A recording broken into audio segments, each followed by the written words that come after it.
Now, we began tonight with continuing coverage from the Colony Apartments here in Columbia. That's where residents who had to evacuate this week are still not sure when they can go back home.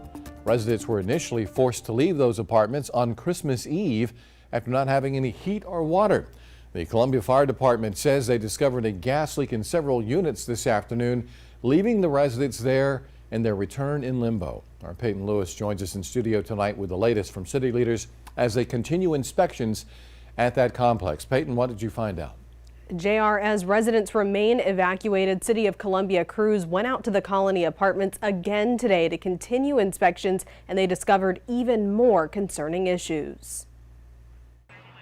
I really sympathize with what these people are going through out here because nobody want to be displaced from their home. For the third day in a row, city crews, including police, fire, code enforcement, and city council members, made their way out to Colony Apartments to continue inspections. Out of 300 units, fire crews found at least 3 different gas leaks. Columbia Richland Fire Chief Aubrey Jenkins told us that the leaks will keep people out of their homes for longer than expected. You know, how long people are going to be out at this point is really hard to say because you know, it's almost like, you know, we just got to go through every apartment out here, make sure that everything's taken care of.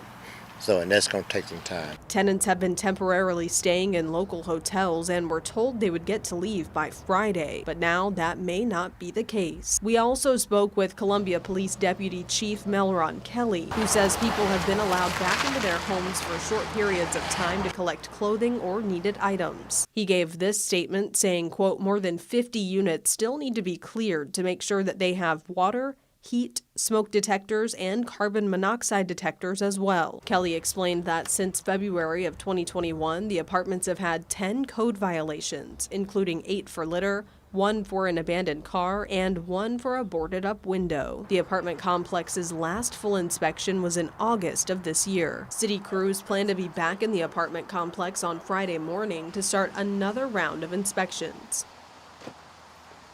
And we reached out to the State Housing Authority about this property and were told they'll get back to us by tomorrow. We also reached out to the Monroe Group who owns the property, as well as Housing and Urban Development, and have still not received a response. We'll continue following this story and keeping you updated. Reporting live in studio, Peyton Lewis, News 19 WLTX.